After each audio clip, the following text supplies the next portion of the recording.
Marcos, capítulo 9. Quero agradecer ao Marcão que semana passada pregou sobre o capítulo da transfiguração. E hoje é um texto bem pesado. O Thiago brincou aí, quer saber o que Deus vai falar. Eu também quero saber o que Deus vai falar ao nosso coração aqui, porque é muito rico esse texto.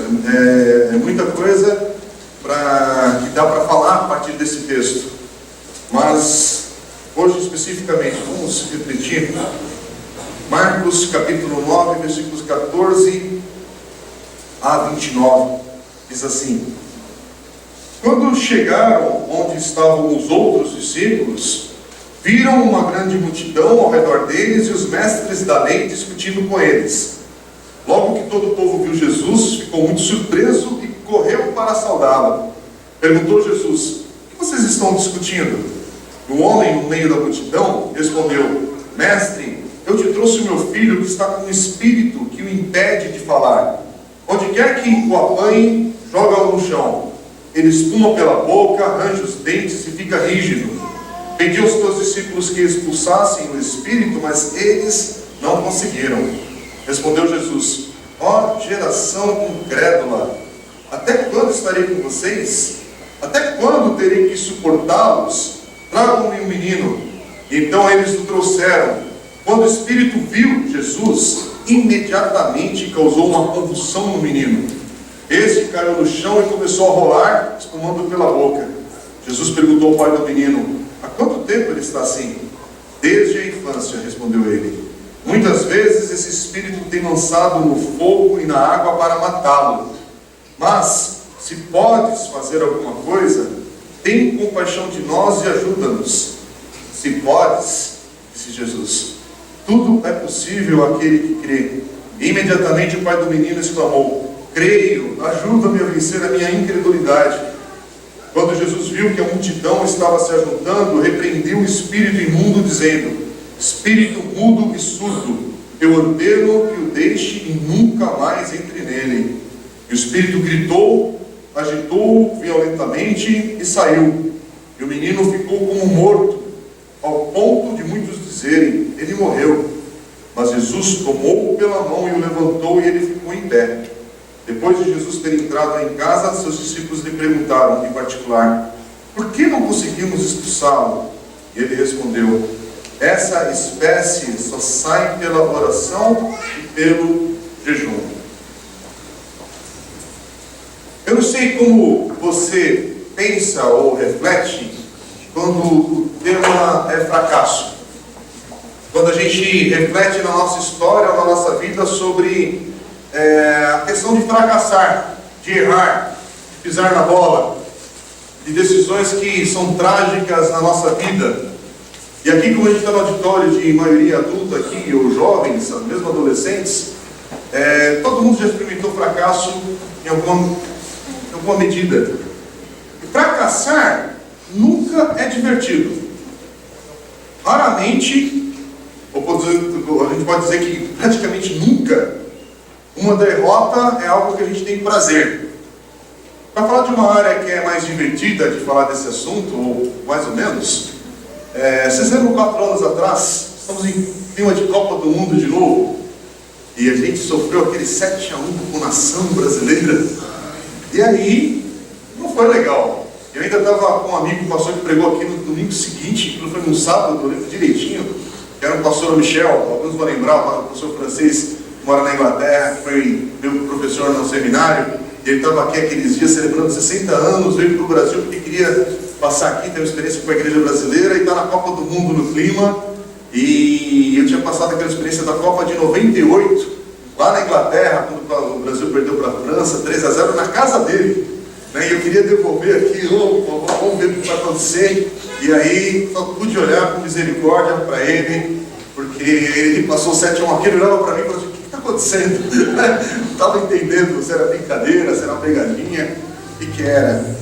Mas é interessante que 4 anos depois, não é interessante ver uma mudança na expectativa do futebol brasileiro, do Tite, vou nem falar, né, da maioria corintiana na seleção, trazendo esperança aí para a próxima Copa.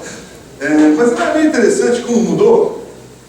uma experiência de fracasso e agora aconteceu alguma coisa e está diferente o time e tal, se vai ganhar ou perder, até que lembra aquela seleção de 82 que mesmo perdendo, mas foi legal, marcou minha infância, minha adolescência aquela seleção, até hoje é citada, mesmo tendo sido derrotada naquela Copa.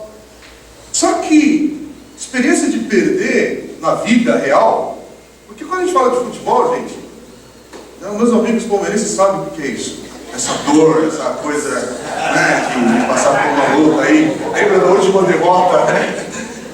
Não precisa falar que eu sou corintiano, viu, Tiagão? Então, Deus é misericordioso também comigo. Tá bom? Mas quando a gente brinca com coisas de esporte, é uma área diferente.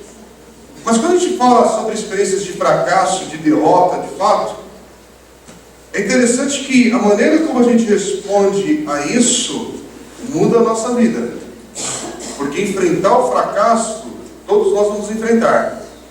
Mesmo que você seja um crente pentecostal mais empolgado, vai chegar uma hora que a derrota, o fracasso vai bater a tua porta. Basta você estar vivo e continuar a viver. Como empresário, como pai de família, marido, esposa, filho exemplar, namorados que estão aqui. Você pode estar empolgado com a vida, universitários, gente que está estudando, gente que está batalhando aí no trabalho, com uma promoção. Você está empolgado com o momento da tua vida, é para estar, não precisa ficar borocochô não, tal. Mas a questão é, uma hora você vai enfrentar um fracasso. Uma hora você vai enfrentar uma derrota. A derrota pode ter o nome de um hospital, de um exame de saúde, você está aqui empolgado com uma dieta, não sei das quantas aí, com nome assim, parou de tomar refrigerante, e aí você vai fazer um exame, está tudo alterado, fala, ué, agora que eu entrei na linha, agora que eu estou mais alinhado com as coisas, prestando atenção, enfim. Só que a questão não é quando vai chegar a derrota, quando nós vamos passar pelo fracasso. A questão é que, se você já enfrentou, está enfrentando, está na iminência de passar por uma experiência dessa, é a sua resposta. É como você vai responder a esse momento. Porque quando você tiver que enfrentar essa situação, como é que vai ser o seu futuro após essa experiência? Porque a maioria aqui, não vou dizer todos, mas a maioria aqui já enfrentou, conhece pessoas que ao passarem por uma experiência de uma derrota, de um fracasso, ficou mais amarga, ficou mais ácida, sabe, com a vida. Tem pessoas que passam por experiências de fracasso e, por outro lado, se tornam melhores. Você já parou para pensar nisso?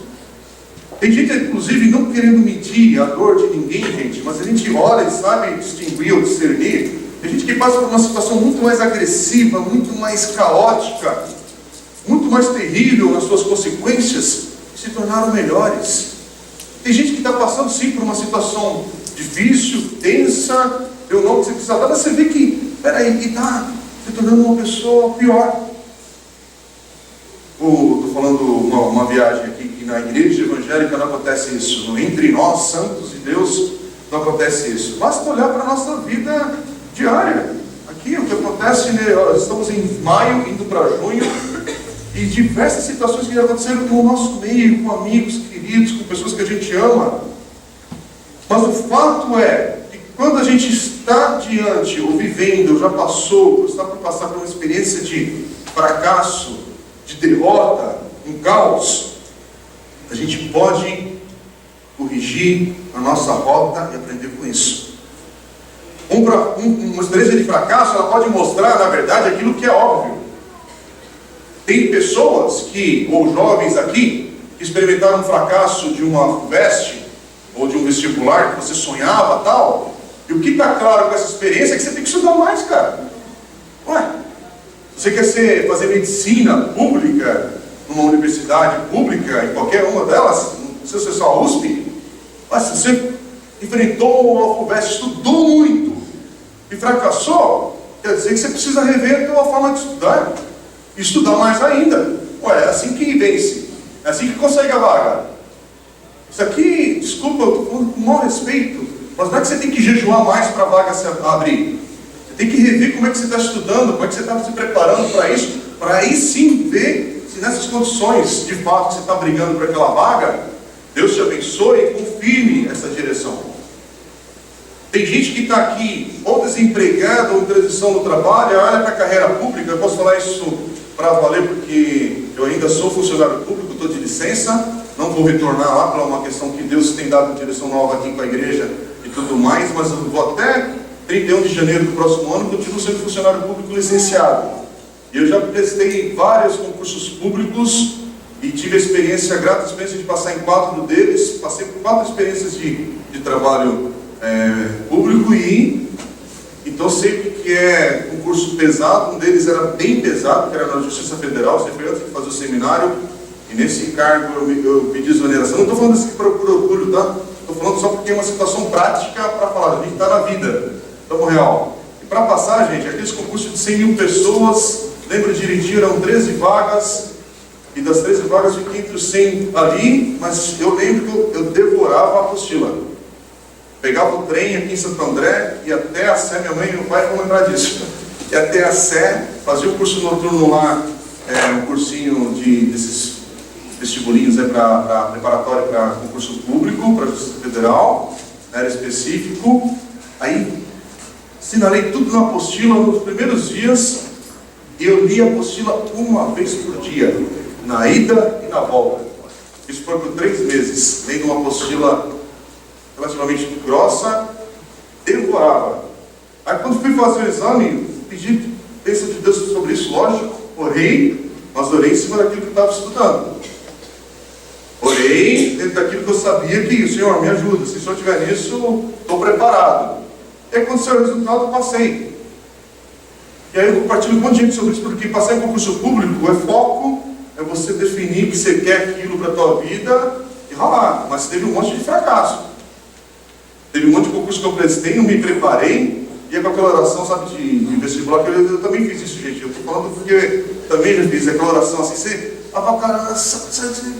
pisou na bola o ano inteiro, e aí eu queria entrar na pole, né, queria fazer isso, aquilo, outro. Então, aí você faz aquela oração, Senhor, agora me ajuda a lembrar aqui, né, se eu chutar tudo letra D, mas que tem a maioria de letra D aqui para não levar 0.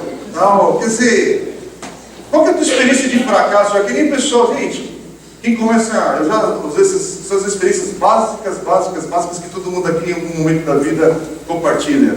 Pessoal que tem dificuldade para aprender uma língua estrangeira, a maioria que para no momento que tinha que se esforçar para vencer aquela barreira. Eu não estou falando para virar fluente na língua, mas para saber dominar o básico do inglês, o fantasma do inglês, os cursos e tal. E o que falta? Falta você olhar para aquela hora que você vai ser derrotado e falar, eu vou me esforçar um pouco mais, vou aprender com essa experiência, vou aprender com essa situação. Eu vou olhar para isso e falar assim, olha, eu fracassei agora, mas por que eu fracassei? O que deu errado? Porque, de novo, talvez você precisa trabalhar melhor, estudar mais, para ser bem sucedido. E talvez você precisa olhar para essa situação e falar assim, eu preciso de ajuda, sozinho eu não consigo. Esse é um outro quadro. E esse é um quadro, às vezes, mais difícil da gente reconhecer. Isso envolve a nossa vida, não só fora dessas 4 paredes que nós chamamos de igreja aqui, física, local. Mas, às vezes, aqui nesse espaço aqui, você está querendo vencer algo, que você está vendo que tem um fracasso no teu casamento, fracasso no teu namoro, fracasso de amigos, de relacionamento, um fracasso na jornada da tua vida, um fracasso nas tuas finanças, que faz anos que está ruim o negócio, um fracasso numa meta, fracasso em determinação na vida, em garra, está em borocochô, 20 anos, depois está com 25, depois está com 30, está com 35 e está murcho do mesmo jeito de 20 anos atrás, e parece estar aqui sentado esperando a volta do Senhor, né? Uma hora Jesus volta, né? Então para que me esforçar? Sabe essa mentalidade meio maluca? Que tem crente que é assim, está esperando a salvação, conheceu Jesus na infância, na classe Cordeirinhos de Jesus. O cara está indo no Senhor, mas está lá, não estou fazendo muita coisa porque uma hora Jesus volta, né? Sabe, uma coisa... Onde você viu na Bíblia essa passividade com a vida? E o que está faltando é pedir ajuda. Você não vai vencer esse treco sozinho. Você não vai vencer essa diversidade, esse fracasso sozinho. E igreja é isso, gente. Igreja é a gente se lembrar, olha, essa situação passa com a igreja, se passa com o corpo de Cristo presente, se passa com o irmão que chega do teu lado, é apoio, é ânimo, é encorajamento, que mostra, olha, o que você está fazendo, você está repetindo às vezes fazendo uma coisa que vai dar errado, e aí você, opa, deixa eu abrir os meus ouvidos, escutar isso e aprender. Irmãos, parece que isso talvez seja, o que isso tem a ver com esse texto que nós lemos? Eu não sei se você percebe, mas os discípulos aqui, eles estão experimentando nesse texto algo que a gente precisa aprender para a nossa vida diante dos nossos fracassos. Porque eles estão experimentando uma derrota aqui. Vocês lembram? 3 discípulos acompanharam Jesus. Semana passada a gente focou isso na transfiguração. Então, se 12 menos 3, não tinha, 9 discípulos estão ali enfrentando essa situação, porque os outros estão vindo com Jesus. Então 9 dos discípulos estão numa situação ali que eles foram tentar expulsar o demônio ali de um menino e não conseguiram. Travou tudo. Foram derrotados. E aí, como é que a gente olha para isso? Porque é o que vai desenrolar nesse texto. E Paulo, é interessante, Paulo em Filipenses 4:13, ele diz assim: tudo posso naquele que me fortalece. E tem alguns crentes evangélicos que usam esse versículo como um mantra: tudo posso naquele que me fortalece. O cara não faz nada, mas na hora da adversidade é: tudo posso naquele que me fortalece. Então, se você repetir 10 vezes rápido, se além de se firmar nisso, não é, sabe aquele método de falar em línguas, é tudo para aquele que me fortalece, aí você pensa que vai ter o batismo do Espírito Santo em línguas, não sei o quê. Uma coisa que, peraí, você está... Sabe, é um jeito que a gente quer resolver a vida, as coisas que são difíceis da vida, só que colocar o nome de Deus para trazer mágica. Coloca o nome de Deus para trazer uma transformação que, depois que você passa daquela porta, sai com o teu carro do estacionamento, não produziu nada. Não trouxe nada, está dentro de fato, trazendo transformação no teu coração. Irmãos, uma das coisas aqui que esse texto mostra, porque a gente já fez a leitura, então você já sabe o contexto aqui do que está acontecendo.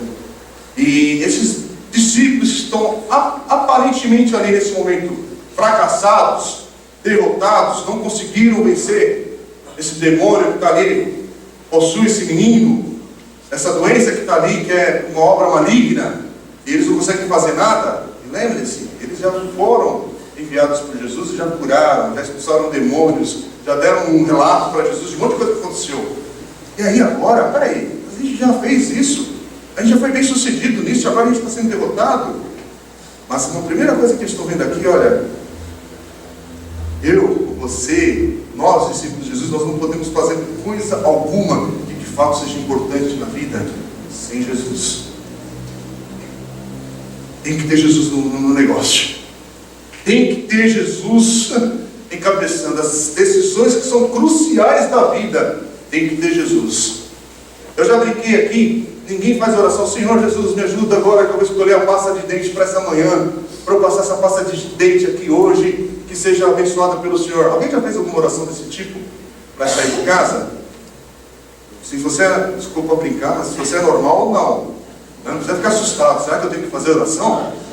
Não. Você pega a pasta de dente e passa lá, se é colgate, sei lá o quê, você passa. Por quê? Porque isso é coisa diária da vida. É uma coisa que já está na nossa trilha. Dá para nós fazermos. Mas tem algumas decisões, e você conta nos dedos, gente. Decisões que são cruciais, que de fato, peraí, eu preciso discernir, preciso refletir, eu preciso trazer Deus nisso. Isso é importante demais na minha vida. De novo, eu não quero agora trazer uma forma aqui para a gente criar um termômetro espiritual, para a gente saber onde é que você pede para Deus estar, onde pede para Deus não estar, porque Deus está em tudo para nós. Deus permeia a nossa vida e a gente vai caminhando nessa segurança: o Senhor está comigo, estou caminhando na dependência de Deus. Mas aqui é um momento que os discípulos precisam ser lembrados, eles estão sendo ensinados, eles estão no processo do discipulado deles com Jesus. Aqui é um momento que eles têm que olhar para essa situação, que eles são derrotados, eles estão fracassando. Então, está se sentindo fraco? Então que esse momento que eu me sinto fraco, me leve até Cristo. Se o momento que eu estou me vendo impotente diante de uma situação, que me leve até o Senhor. Esse momento que eu vejo que eu estou limitado, que esse momento me leve até os pés do Senhor. Em outras palavras, meu amigo, você está vivendo uma situação que você se sente impotente diante dela, é hora de você clamar ao Senhor, não falar, está vendo, está dando certo, eu não vou mais naquela igreja não. Você viu, eu estou mal, eu vou sair do meu casamento mesmo, está vendo, eu vou deixar aqueles meus amigos, eu vou ficar brigado com meu pai mesmo, porque é assim mesmo, aquele emprego está dando errado, é muita pressão, eu vou sair de lá, porque aí eu consigo outra coisa, estou em dívida, faço mais dívida mesmo, porque a vida é sempre assim, é sempre mal. Peraí, você está vivendo um caos, que esse caos te leva até Jesus. Você está vivendo uma situação agora que é de uma enfermidade, que essa situação te leve de joelhos até Cristo. Você está passando um problema conjugal, um namoro, sei lá o quê, um problema moral, um problema ético, um problema na sua empresa que é grave. Essa situação tem que levar até Cristo, não para te afastar de onde Cristo está, que é no meio dos teus irmãos, no meio da igreja, no meio da tua família, na tua casa, na tua vida. Se você está passando por uma aflição, uma derrota, um fracasso hoje, essa experiência de fracasso não é para te afastar do Senhor, é para te trazer próximo a Ele, na dependência dEle, falar, Senhor, sem o Senhor aqui, eu não consigo que essa situação mude. Sem o Senhor nesse problema, nessa causa, para onde eu vou? Eu não tenho esperança, é para o Senhor que eu corro. Irmãos, em outras palavras, eu quero lembrar de uma canção. Se o cara for bom no louvor, ele vai entender o recado agora, no final. Tinha uma canção do Milad, que diz assim, não tenhas sobre ti um só cuidado, qualquer que seja, o Senhor falando, pois somente um seria muito para ti. É meu, somente meu, todo o trabalho, o teu trabalho é descansar em mim. Fala, Senhor, vamos estender um pouco de água para ele. Já está no final, ele chegou. Né? Gente, essa letra é Deus falando com o nosso coração. Eu acho linda essa poesia, essa letra, porque é uma oração para nós, abrir os nossos olhos para você não está entendendo? Esse teu esforço, o que não está dando certo é para você levar aos pés do Senhor. O que não está dando certo, o que você está vivendo como uma derrota, um fracasso, é para você se humilhar da maneira correta na vida e falar, Senhor, fiz tudo. Senhor, eu dei tudo. Senhor, eu agi de tudo quanto era possível que eu pensei, para dar certo, e não está dando. Eu preciso do Senhor. Aqui é um momento que os discípulos precisam aprender essa verdade. Aqui tem um pai que está com seu filho sofrendo. E é esse pai que está para experimentar uma transformação maravilhosa na sua casa. Presta atenção numa coisa. Eu estou dando conceitos gerais aqui porque eu não vou conseguir trabalhar esse texto hoje versículo por versículo, mas dá para a gente guardar o macro do que está acontecendo aqui. Eu não sei se você percebe, mas as experiências que nós temos com Deus, e pode ser literalmente, tá? Eu quero falar aqui, não é por medo dessas coisas. No alto de um monte. Sabe esse lance que o pessoal gosta, até nos dias de hoje? Vamos para o monte orar? Isso aqui não tem problema, viu? Você fazer isso. Não é pecado. E tem gente que falou para ele um monte. Vai aparecer os gravetinhos, vão brilhar, vai acontecer não sei o quê. O cara já vai com essa operação aí, high-tech, não sei das coisas. E brilhar, deixa Deus brilhar, e aí eu não quero entrar nesse mérito. Não tem problema ir para o monte orar. Não tem problema, gente, é bom orar. Se é no monte, eu sei aqui nesse espaço físico, na casa de um amigo, é bom orar. É bom quando nós convocamos a igreja para um tempo de vigília, e nós vamos fazer isso em julho, eu estou adiantando aqui para a igreja, porque é tempo da gente convocar, estar junto. Vamos buscar a presença do Senhor? Vamos. Vamos orar? Vamos. Não tem problema. É bom ir para um retiro espiritual? É ótimo. Eu passei minha adolescência toda, minha infância, indo para retiros, acampamentos de diversas igrejas. Sempre foi uma experiência maravilhosa para mim, da bagunça a tudo que Deus fazia ali. É ótimo. Ou você acha que tem problema? Que volta com, como é que o pessoal falava? Fogo de palha, porque passando alguns dias, né? Aquilo vai passar e aí vai entrando no ano. Mas é lógico que vai passar, gente. É lógico. Claro que vai passar. Você passa 4 dias focado no Senhor, intenso, orando, cantando, em comunhão, celebrando, e depois você volta para a vida real. Ué, é lógico vai passar. Mas são momentos que são bons, são momentos que renovam. Vai para o retiro de casal, mais um retiro de casal, já fui em 10 retiros de casal. Então vai mais um que você precisa renovar. Você precisa ser alimentado de novo. Eu vou para uma reunião A, B ou C de mulheres, de homens e as crianças. Então, por que a gente faz isso? Porque esses momentos são bons. São momentos de renovação, são momentos de Deus falar no nosso coração, sim. Vem para a vigília, vem para a oração quando é possível. Quando não é possível, tudo bem. Mas são momentos que são necessários. Como foi necessário aqui? Jesus ir para o monte e levou 3 de seus discípulos para orar com ele. Só que Deus nunca desejou, e a gente vê isso na própria vida de Jesus, que você fique parado lá nesse monte e nunca mais desça dele. Deus nunca desejou que você vá para um retiro e aí, passado 4 dias, você está lá, eu vou ficar raízes aqui, irmãos, eu vou passar esse ano aqui nesse acampamento que foi tão bom. Eu vejo vocês no ano que vem, quando vocês voltarem para a igreja aqui, porque Deus me chamou para cá. É só se você for caseiro de lá e Deus está te dando emprego. Aí você fica lá, meu irmão, em paz. Mas se não é o caso, é para voltar. É para trabalhar na segunda-feira, depois do feriado. É para agir. É para voltar a estudar, moçada. Você veio para cá, cantou, comeu, se divertiu. Mas segunda-feira tem que estudar. Tem vestibular chegando. Tem exames, tem um concurso público. O que eu estou falando? Estou cuidando da saúde, tem que cuidar da saúde, tem que marcar exame médico, tem que fazer isso, aquilo, outro. Por quê? Porque Deus nunca desejou que a gente ficasse aqui no domingo. Hoje é domingo, hoje o Tiago cantou canções que, cada canção gostosa, foi mesmo. Cada canção que Deus falou no nosso coração, que Ele falou mesmo. Mas não é para você passar aqui a semana toda, gente. Amanhã vai ter que limpar a igreja, tem que mexer nas coisas, não fica aqui parado, não. É para voltar, vai terminar daqui a pouco o culto e vai para a vida. Você vai seguir a vida. Você tem que ir de volta, onde a tua vida proclama esse evangelho que você está recebendo. Você tem que voltar para a vida, onde você de fato vai ministrar aqueles que estão machucados, sofrendo e feridos. Esse é o evangelho. A gente vem aqui receber o evangelho, venhamos, mas que a gente possa ministrar quem está sofrendo, quem está machucado pela vida, quem está detonado, destroçado, sem esperança.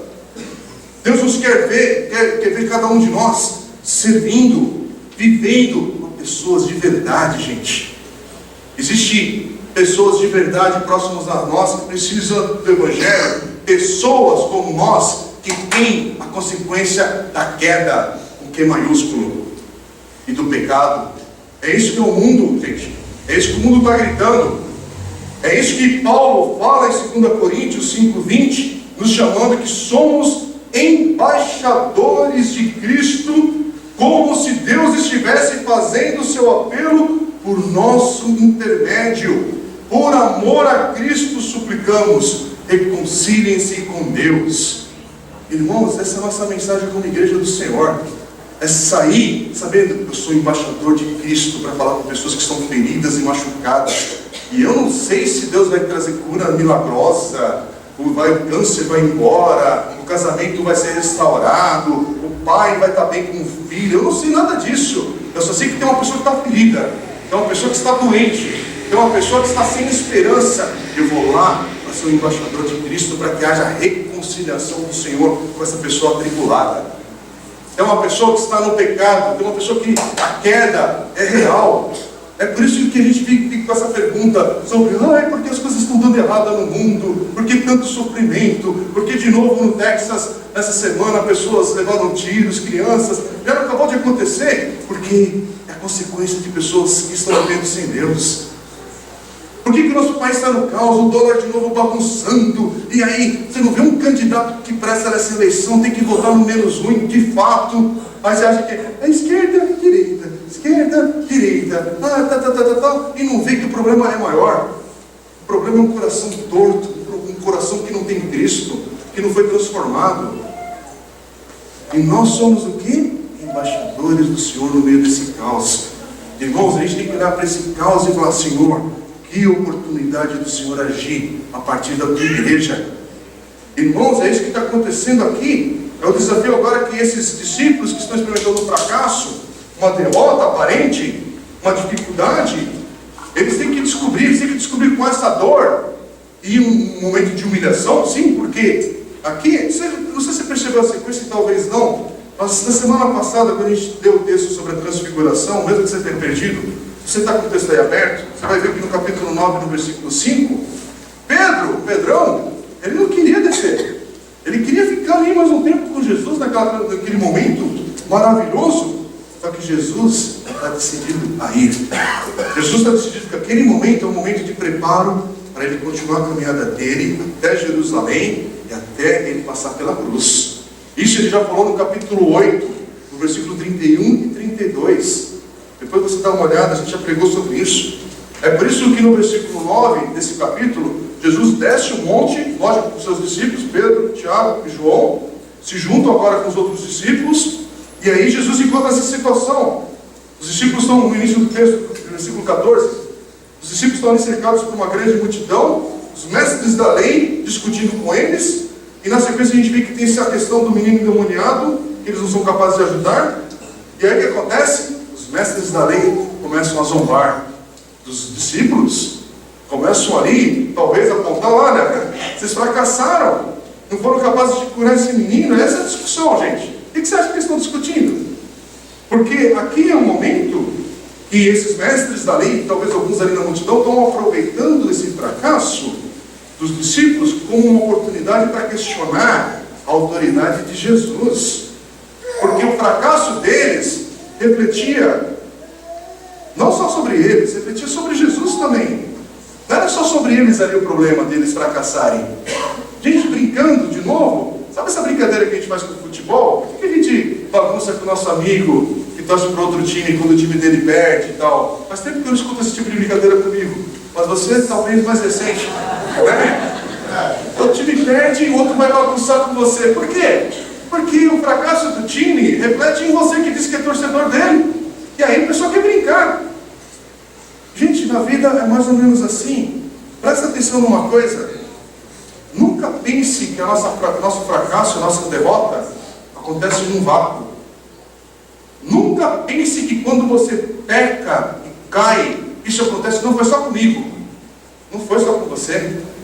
Quando a gente falha, quando a gente fracassa, quando a gente peca, a gente é ferido, cada um de nós é ferido, e a gente fere quem está próximo a nós. A gente fere aqueles que nos amam e que a gente ama. Quando a gente fere o Evangelho por causa de um pecado, com a nossa reputação, a gente está ferindo a reputação de Cristo. É por isso que há essa bagunça na nossa nação e no mundo todo, com pessoas que ferem a reputação de Cristo com suas vidas.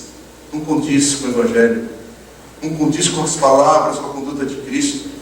Por quê? Porque quando você fala que é um discípulo de Cristo e faz besteira, você fere o testemunho do Senhor. É muito sério o testemunho da igreja. É por isso que, se você estiver experimentando uma situação de fracasso, de derrota, você precisa pegar essa situação e ainda assim apontar para Cristo, apontar para o Senhor. Porque quem não falha, quem não fracassa é Cristo. Eu falo, gente, aqui na história nossa da igreja de 7 anos, que a gente vai celebrar agora mês que vem, mas tem diversas decisões que eu já tomei aqui na igreja que foram erradas. Tem decisões que já feriu gente aqui, que teve que ter reconciliação, que teve que ter perdão, que teve que ter conserto. Eu já tive diversos momentos aqui na igreja que eu feri a dele. Eu feri a minha casa com decisões erradas, com procedimento errado. E o que eu tenho que fazer nesse momento, eu tenho que apontar para o Senhor. Eu falei, olha, eu pisei na bola, mas quem sustenta a minha casa, a minha família, continua sendo o Senhor. Então, Deus, é fracasso, é uma derrota que a gente está diante, mas o Senhor tem que se manifestar agora, só tem um jeito. O Senhor aparece aqui. Não é interessante que no meio dessa derrota, o versículo 15 diz que Jesus aparece, o que a multidão faz? Uau! Finalmente, Jesus chegou. O cara chegou, né? Com todo respeito, essa expressão de falar aqui de algumas pessoas, ele chegou. É dele, não é dele que vocês estão falando? Ele chegou agora. E o que a multidão faz? Fica surpresa e corre para saudá-lo. Não fica só, ele chegou, vamos ver agora que ele olha. Não, ele chegou. Agora é a expectativa. Irmãos, eu não sei se você percebe, mas talvez quem está caluniando, falando do mal contra nós, por causa dos nossos erros, por causa dos nossos fracassos e, sim, por causa dos nossos pecados. Talvez esteja apontando com precisão. A pessoa às vezes está certa naquilo que ela está apontando, e é isso que machuca a gente. Porque a gente fala, não, eu estou falando mal de mim, tá percebendo a verdade que está nessa coisa que está sendo levantada aí? Está percebendo que, olha, machuca, dói, mas é verdade que está sendo colocado, que está sendo falado. E o que você faz? Ou eu faço? Gente, eu tenho que olhar para isso e entender, eu preciso de Jesus. Eu preciso de Jesus quando meus inimigos estão prestes a quase me devorar por causa disso que eu estou passando. Porque se fosse possível, devora. Gente, voltando para o texto, no versículo 16, que a gente fica sabendo que é o motivo da discussão dos discípulos com os mestres da lei. E essa multidão ali presente tem a ver com esse menino endemoniado que os discípulos não conseguiram fazer nada, porque é o próprio pai que fala, conta a história no versículo 17. É engraçado que, como é que o pai chama Jesus? Mestre. Ele chama com respeito, com a autoridade que Jesus tem. Ele conta para Jesus que esse espírito impedia o seu filho de falar. E o versículo 18 fala com detalhes. Olha, onde quer que apanhe, joga-o no chão, ele espuma pela boca, arranja os dentes e fica rígido. Irmãos, isso aqui é uma descrição de um ataque epilético. Se você percebe, isso aqui está bem claro o que está acontecendo com esse menino. E aqui não é a justificativa para você achar que todo ataque epilético é ação demoníaca. Por favor, não distorce o texto. Só está falando que aqui é uma ação demoníaca. E é interessante que aqui fala e mostra um princípio. Toda ação demoníaca é para destruir. Presta atenção nisso. Toda ação demoníaca é para trazer morte, mesmo que seja lenta. O diabo ele tem todo o tempo que ele quiser para destruir uma vida, destruir um casamento, destruir uma igreja, se assim for possível. Mas a ação demoníaca é para destruir. É por isso, gente, com todo respeito, e aqui não dando uma de radical e um cara preconceituoso tudo, mas eu não assisto filmes de terror, porque filmes de terror brincam com ação demoníaca num aspecto para criança, é tudo brincadeira, tudo light, é tudo, faz de conta, é tudo brincadeirinha, é que nem falar de igreja satânica agora, aí o pessoal fala disso com uma naturalidade, você viu? Era um grupo satânico ali, mas não é brincadeira.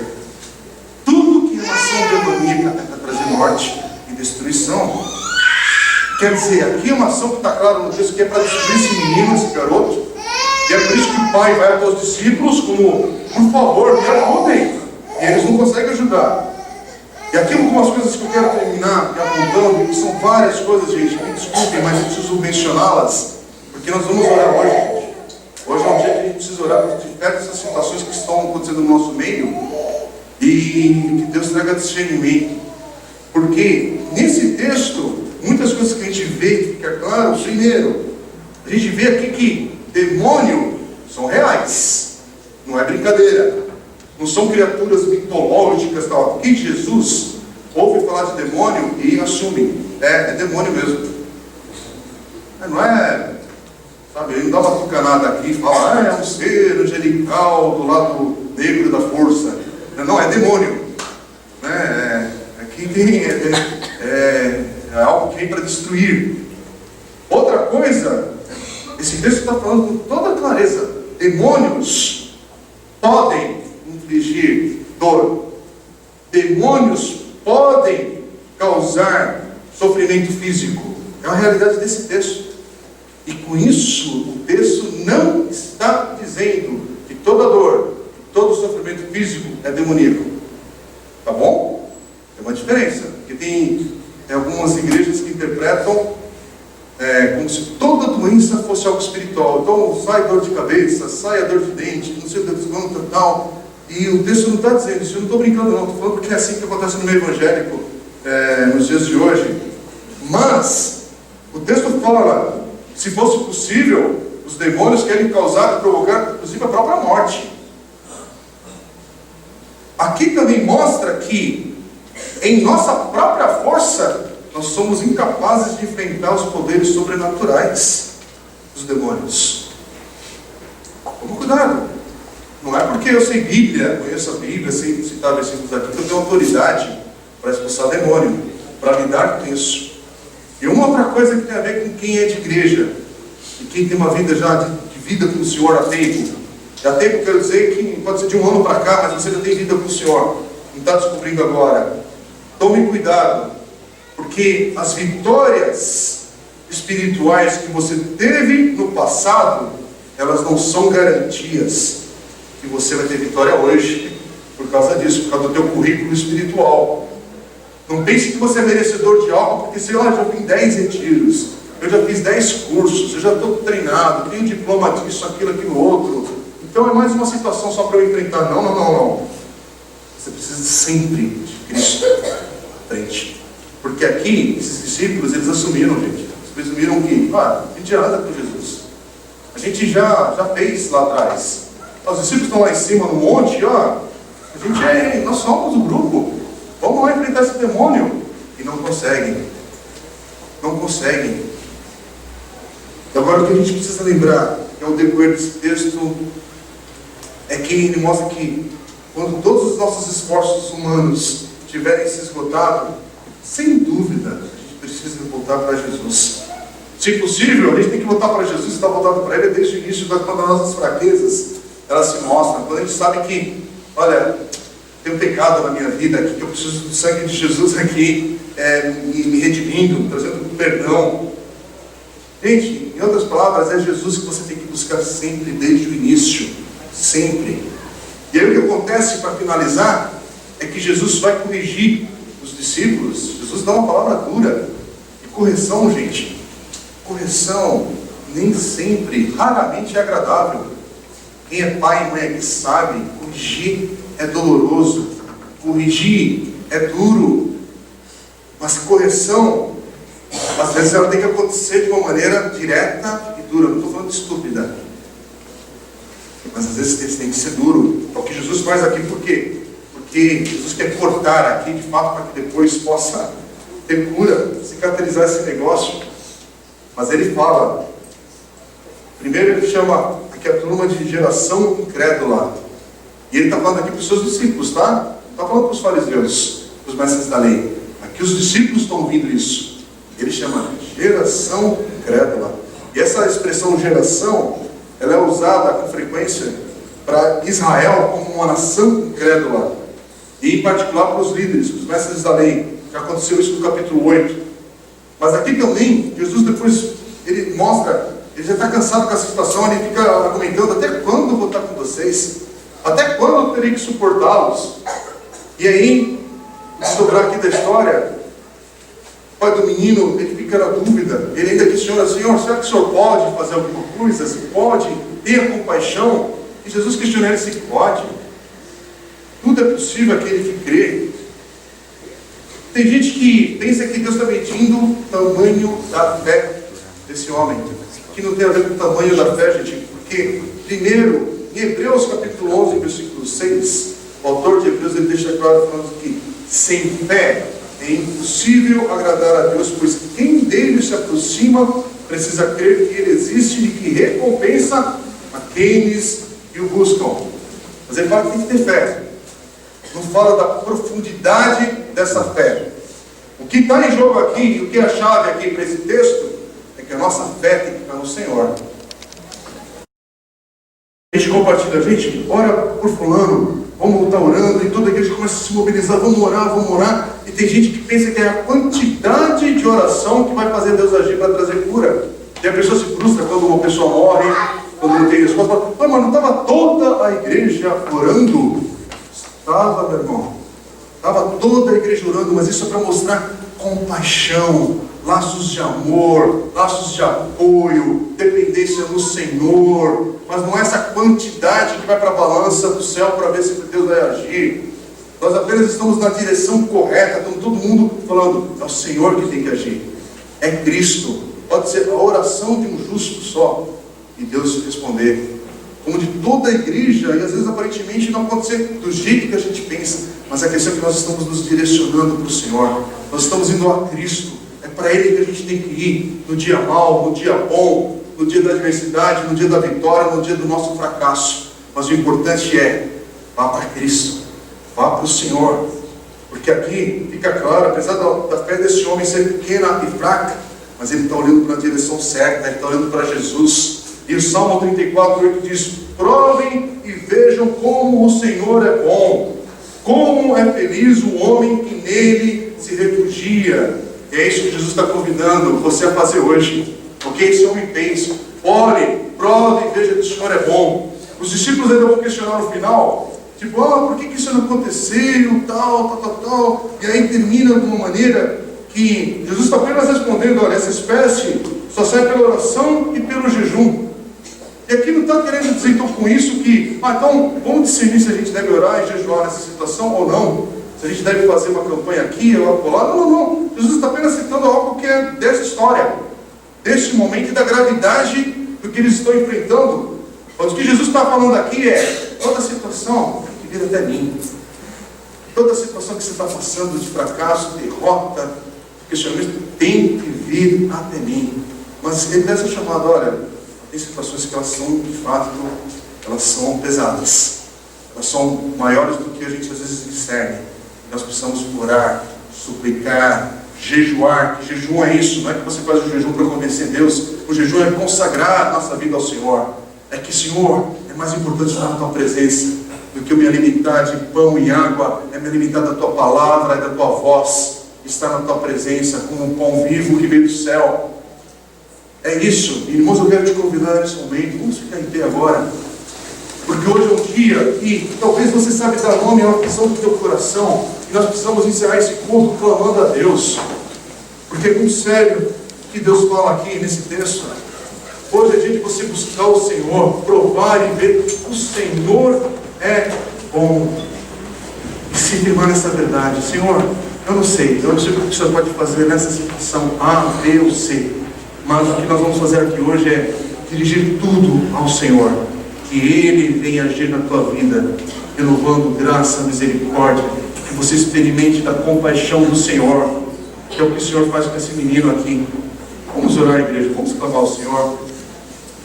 Com todo respeito, mas como igreja, quero te convidar, você que hoje, de uma maneira especial, particular, essa mensagem fala ao teu coração para você buscar o Senhor, para uma situação que você sabe dar o nome. Vem aqui à frente, nós vamos orar por você como igreja e apontar essa situação a Cristo. Então venha em nome de Jesus, sem demora, porque nós como igreja vamos clamar por você nessa hora. E eu quero pedir para o pessoal que está servindo aqui na igreja, que está na liderança ou nos ministérios aqui da igreja, junte-se a esses irmãos e venha orar. O pessoal da diaconia, os irmãos da diaconia da igreja, nos ajude nessa hora. Venha orar, porque nossa oração é apontar para o Senhor. O Senhor age em nosso meio, o Senhor age trazendo esperança, um renovo, e que cada um aqui, essa palavra possa produzir fruto no tempo certo. Vamos orar, igreja, vamos orar. Enquanto o Tiago ministra uma canção também, Tiagão, toca uma canção nesse momento e vamos usar dessa música como oração ao Senhor, louvor a Deus. Vamos orar, igreja. Ore. Consagre talvez a tua vida onde você está mesmo, a tua família. Dê nome às coisas, verbalize isso diante do Senhor. Mas hoje é um dia de você buscar, em primeiro lugar, a Cristo, a confiar nele, em nome de Jesus. Amém. Não tenha sobre ti um só cuidado, qualquer que seja. Vamos, Senhor. Pois somente um seria muito para ti.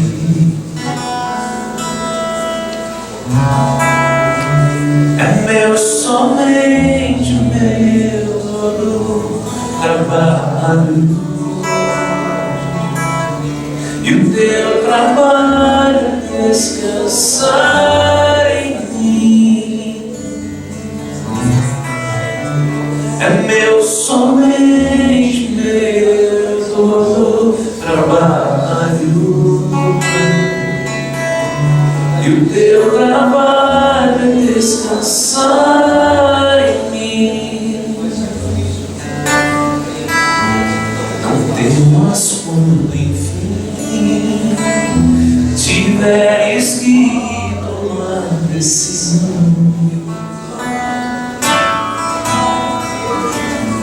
entrega tudo a mim, confia de todo o coração.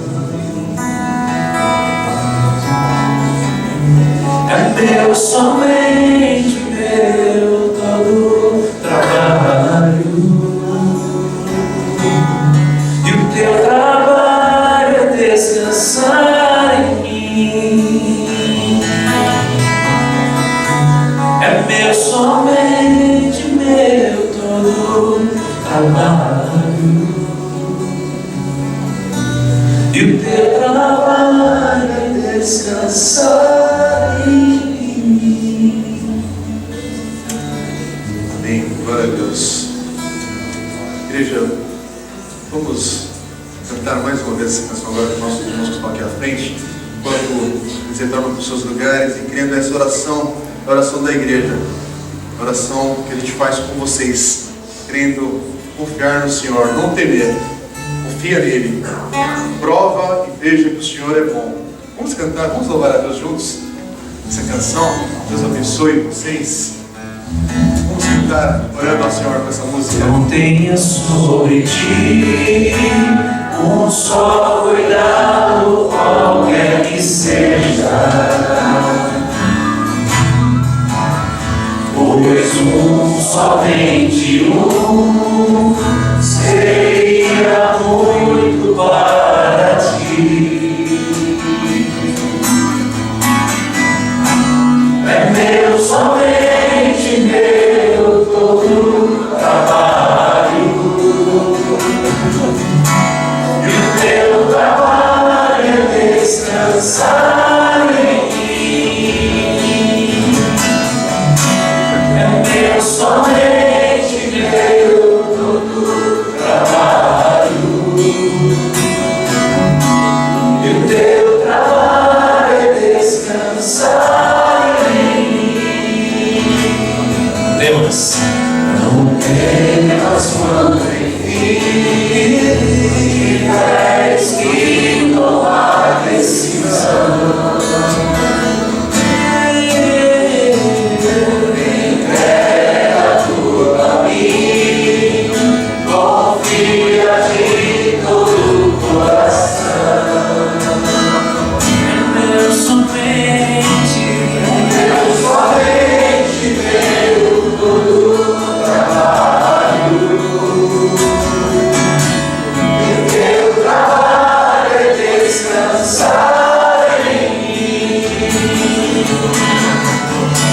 É meu, somente meu, todo trabalho,